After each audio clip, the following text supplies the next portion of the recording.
This is From Both Sides, a spontaneous, free-flowing conversation featuring a dynamic team of women, providing insights into both political and civic events affecting the lives of women throughout Pennsylvania. And now, here's your host. Hello, and welcome to another edition of From Both Sides. I'm Michelle Soletto, your host. I'm honored to have a very special guest today. We'll be talking with the first Democratic woman to serve as a justice on the Pennsylvania Supreme Court. She's also in line to become the first woman Chief Justice of Pennsylvania Supreme Court in the court's nearly 300-year history. It's going to be an exciting show. I know you want to stay tuned. Joining me today to help lead the discussion is my guest co-host, Carol Achel. Carol is the former Secretary of the Commonwealth and former Chester County Commissioner. Carol, thanks for joining us again today. I'm looking forward to interviewing Justice Todd. I've always wanted to meet you. Thank you. That's great. I'd like to take a moment now and introduce our guest today, Justice of the Supreme Court, Deborah Todd.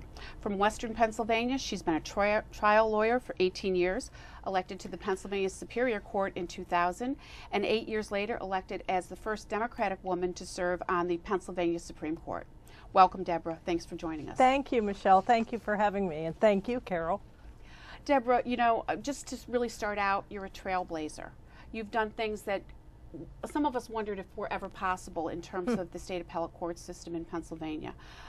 It's certainly been my honor to know you and your sister Mary for many years. I think we met when she first ran for Superior Court about 20 years ago. That's right. So thanks for joining us today, because I think this is a historic time, and it's great that you're going to be able to share with viewers a little bit about the Supreme Court and about what your journey has been to the things that you've achieved. So let's start out by telling our viewers a little bit about your family and your background. Surely. I grew up in Elwood City, Pennsylvania, in western PA, a small steel town, and I grew up in a blue-collar neighborhood. My dad was a steel worker at J&L Steel, and my mom was a homemaker.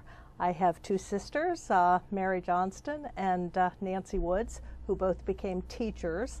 I took a different route and became a lawyer. No one in my family had ever gone to college, had ever had that opportunity. And my parents, while they did not have the opportunity for an education, they really stressed with my sisters and with me that the sky was the limit for us. We just needed to work hard and further our educations. So when I was 12 years old, I decided I was going to become a lawyer. Wow. And my parents said, okay, if that's what you want, then you can do it. What do you think made you think like that at 12 years old? Well, it was an interesting phenomenon. You know, so many of these things just happen. They're just kismet, I guess. But there was a lawyer in my hometown named James Keller, and he was a Harvard graduate, a highly intelligent lawyer, and he had a law office a couple blocks from my house. And somehow our families knew one another, and he asked if I would like to be a file clerk in his law office. Wow. So at 12 years old, I started working every summer from 12 to 18 in that law office full-time as a file clerk, and then as a secretarial assistant, and eventually as a secretary. And I knew the moment I went into that law office that this is what I want to do my whole life. I just loved it. Where many people might find tedium, I found excitement.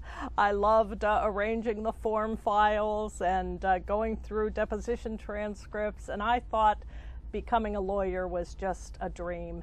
And so I never changed my mind. From age 12 forward, I went on to college, and I majored in political science and drama, so I had a little bit of the arts, both of that in the law, don't you? Yes, the artistic side as well, but I always knew I was headed to law school.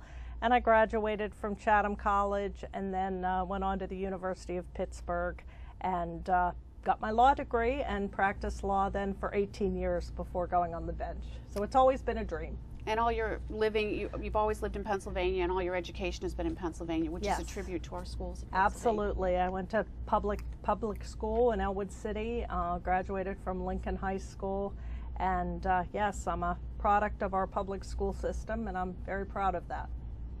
Terrific. Tell us a little bit about your practice. You were 18 years in private practice. That's right.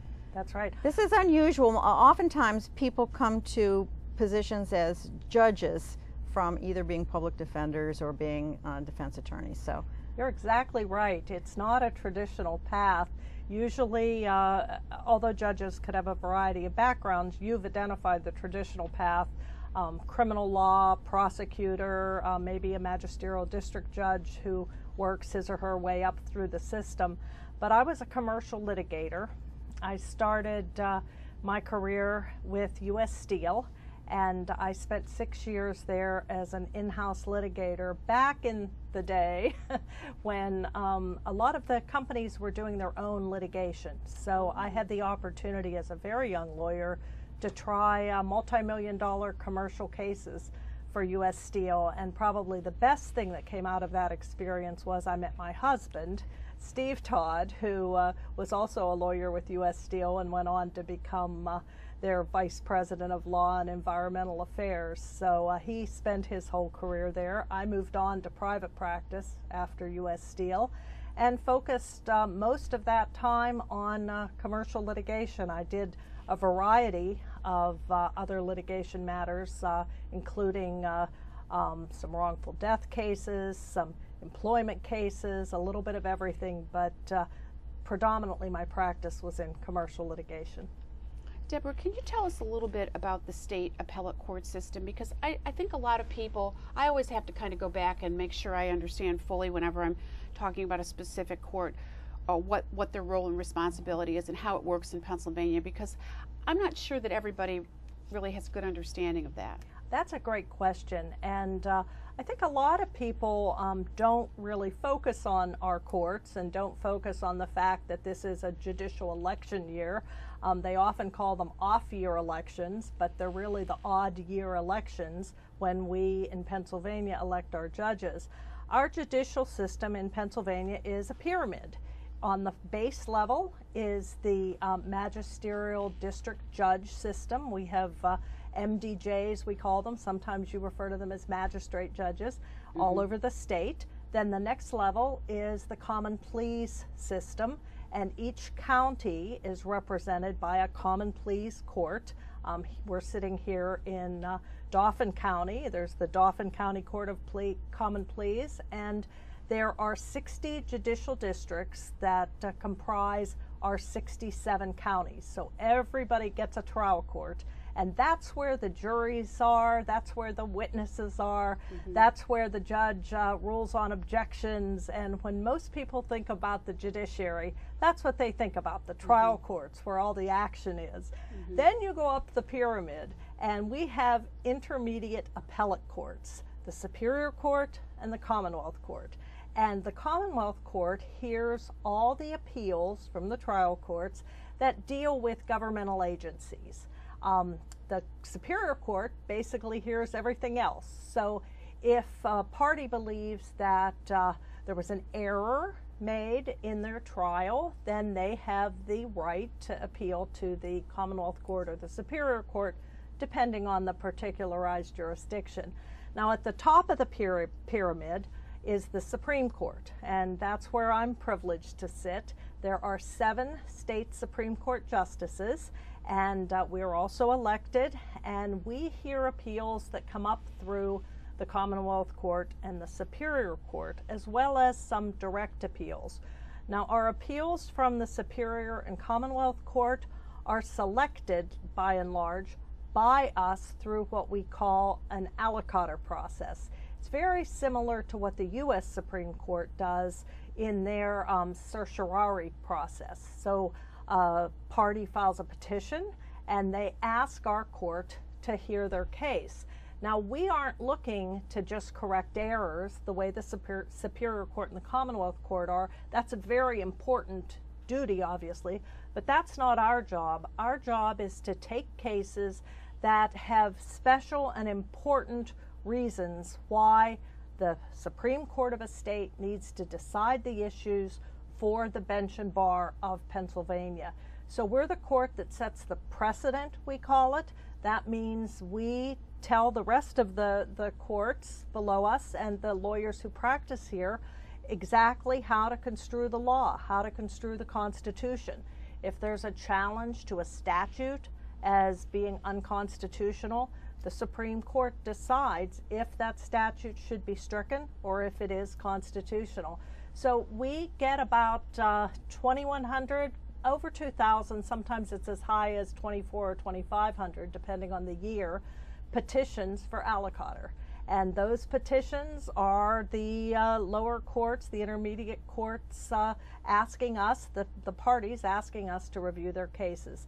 And we have rules that prescribe exactly which cases we should take based on criteria.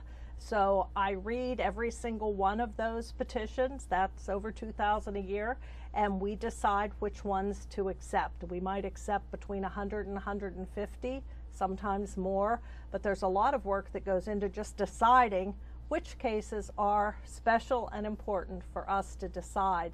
Now, in addition to that discretionary docket, we also have some automatic appeals that we take from the Commonwealth Court that are just within our jurisdiction to decide, and we have the capital docket.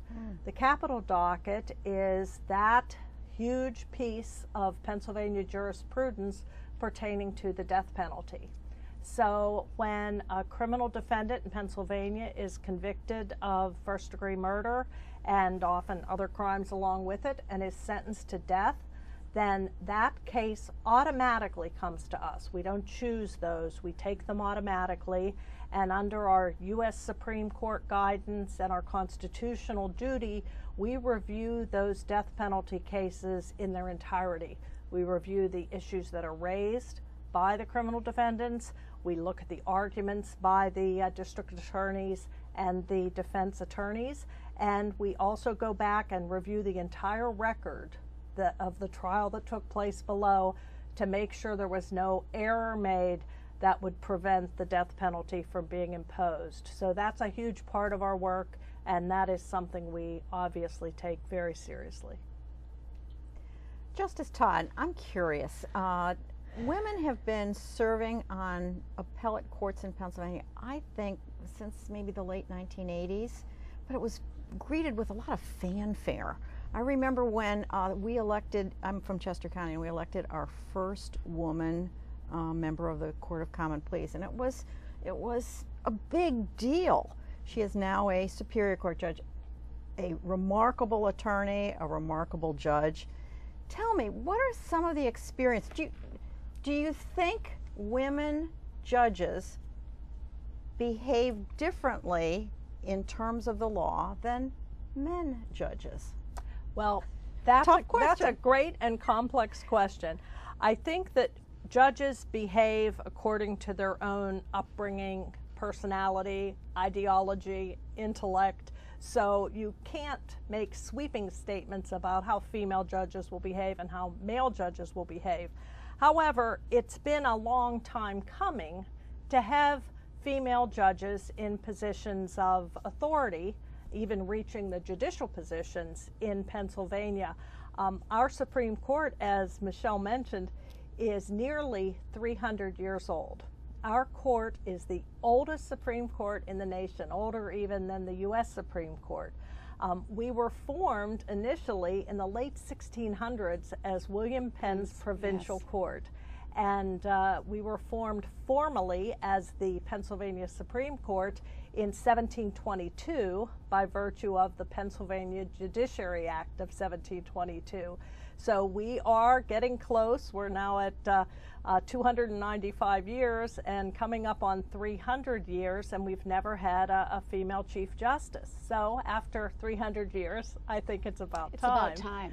Now I'm going to ask you to hold that thought. We're going to take a break and hear from our sponsors, and we'll be right back. From Both Sides is a production of the Susquehanna Valley Center for Public Policy and is made possible by the support of the Pennsylvania Center for Women in Politics at Chatham University, a nonpartisan center devoted to fostering women's public leadership through education, empowerment, and action. The first to focus on women's political involvement in Pennsylvania, the center integrates disciplinary knowledge, civic education, and capacity building, while examining the intersection of women and public policy. From Both Sides is also supported as a public service by Saul Ewing LLP, a law firm with a 100-year tradition of serving the needs of business, government, education, healthcare, technology, and manufacturing in our region. And by the University Center for International Studies, the engine for extending the global reach of the University of Pittsburgh and its students. From Both Sides is also sponsored by Dr. Wendell Funk, one of Central Pennsylvania's most experienced cosmetic plastic surgeons. Dr. Funk is a leader in new and innovative non-invasive procedures like cool sculpting. His long-term experience with all types of cosmetic surgery, as well as facial injectables, keeps new and repeat patients returning to his practice in Lancaster, York, and Camp Hill. From Both Sides is also sponsored by the Ed and Jeannie Arnold Foundation. Hi, welcome back to From Both Sides. We're talking today with Supreme Court Justice Deborah Todd, and to go back on Carol's question about how women influence the courts. So, Deborah, how do you think they do influence the courts? You said earlier in the first session, that all judges make decisions based on a lot of factors, but do you think there's really a difference with women on the court as compared to all the years that there were no women on the courts? Well, we have a diverse society in Pennsylvania and throughout the country, and half of our society is women. So I think it's very important for young women and even little girls to see that women can achieve and can become in charge of corporations, law firms, the Supreme Court. So some of it is symbolic, and it has an encouraging impact on little girls and young women today. Young lawyers today who are women just assume that women are treated the same way as men because we have come that far, and it's a wonderful thing. We don't really think of law schools in terms of, gee, are you admitting women? Now they're easily 50–55% women. So it's no longer a big deal to these women who become lawyers today. But at one time it was. It was. When I was 12 years old looking to become a lawyer, I never could have imagined it, because the lawyer who said to me, "You're a bright young girl. You should think about becoming a lawyer." And I said, "Can women become lawyers?" Is that right? I didn't know that, because all the lawyers I knew or read about or saw on television were men. So there's a symbolic effect, but I think also, depending on the particular woman, we bring a different perspective to the bench. I mean, every judge brings the perspective that he or she gained through life's lessons. And coming up in the world as a woman is a little different than coming up in the world as a man. Just as other demographics can change your outlook. So I'm a consensus builder. My mother raised me on the principles of the Beatitudes, that blessed are the peacemakers, and I love to try to make people get along to the best of my ability, and I like to seek consensus. I'm not a command and control type of leader. So, I think women sometimes bring a whole different approach to leadership to the job. I know that I do. Tell us about your early years. When you worked at the Superior Court, what were some of the causes that you thought were important to the people of Pennsylvania, and the ones that you tried to move forward? Thank you. That's a really important question, Carol. I have always had an interest and a passion for protecting children. Children in Pennsylvania, as in states all over the country, are subject to victimization because they're vulnerable. They're our most vulnerable population.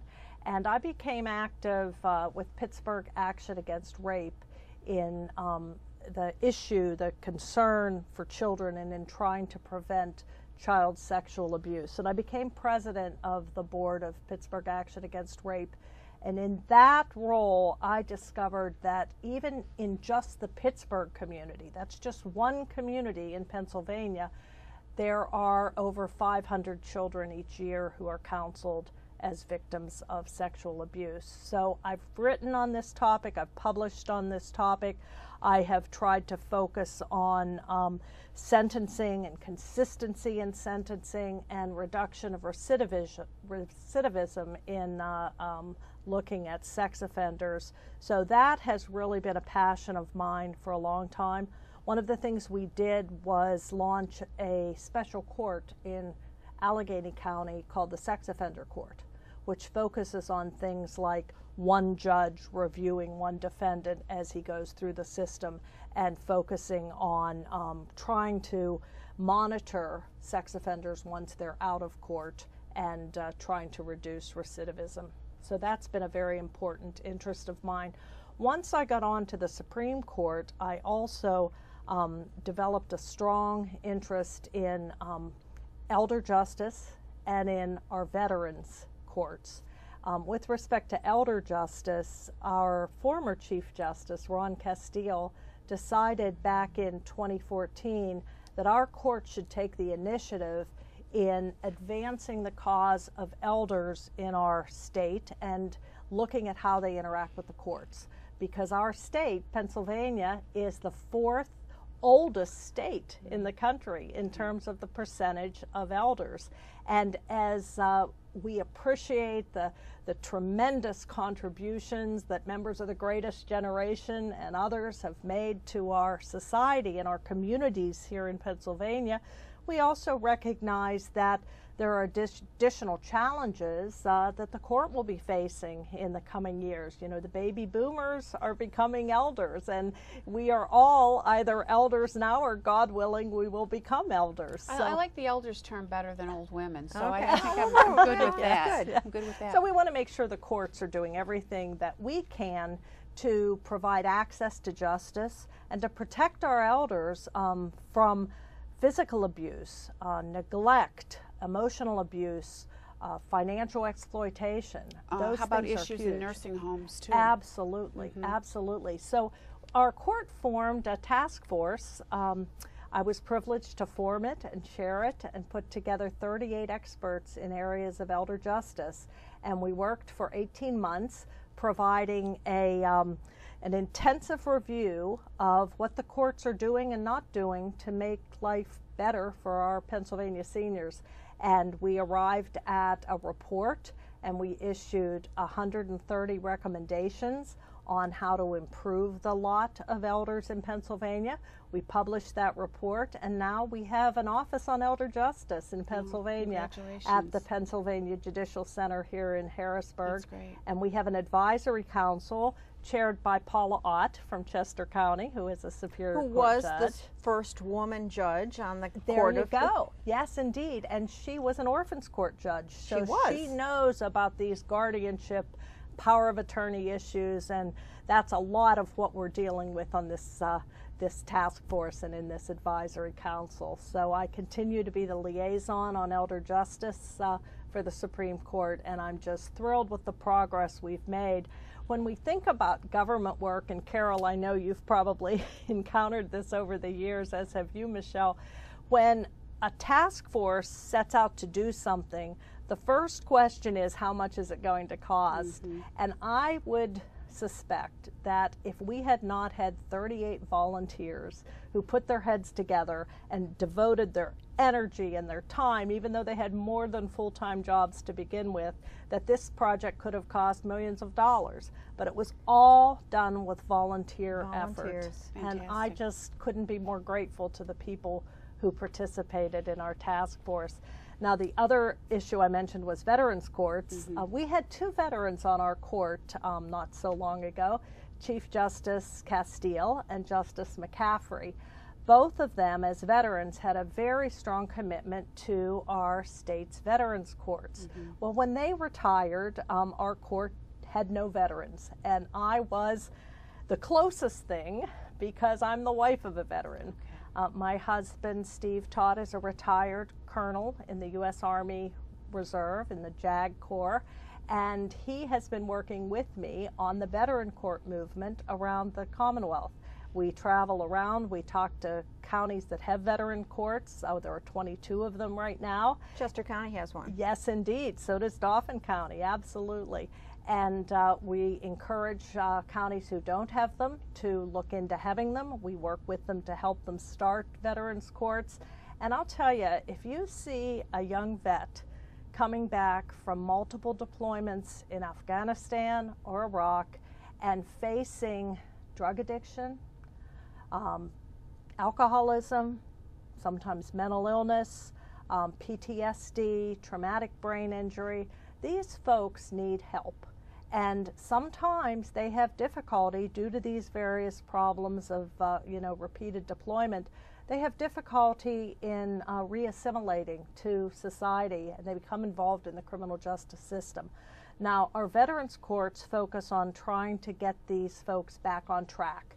They've served our country honorably, and we owe them a debt of gratitude. So everything that I can do to encourage rehabilitation and counseling through these vet courts, I'm happy to do. There's a mentor component. We have veterans who mentor these young people, and they're not all young people, but many of them are. My husband Steve is the mentor coordinator for the Butler County Vet Court, and we both feel very strongly about trying to help these vets get their lives back on track. Well, that's great. Deborah, we're getting close to being done with the show, but I want to make sure that we talk a little bit about, as we wrap up, the fact that your name is on the ballot in November. Yes, it is. And maybe you could explain to our viewers about retention in Pennsylvania for appellate courts. I'd be happy to, Michelle. Retention is a nonpartisan race. When you are a judge in Pennsylvania for 10 years, you have the opportunity then to stand for retention on the ballot. It's a yes-no vote. So I won't have an opponent, which means that Chief Justice Saylor and I for the Supreme Court and Judge Jackie Shogan on the Superior Court will stand statewide in all the counties for a yes-no vote. So there are openings on the courts throughout the state as well, and the common pleas courts, and statewide there are 7 openings. When you vote for those folks, you can even vote a straight ticket, whichever party you want to vote a straight ticket, or you could vote individually, but you have to vote separately if you want to cover the retention candidates. Deborah, I just want to say, thank you for what you've done for women in Pennsylvania. You're outstanding role model, and in the last 30 seconds, if you can give young women one piece of advice in terms of reaching their goals, what might that be? I would say that young women should reach for the stars and recognize that you don't become a success by being a bully or pushing your weight around.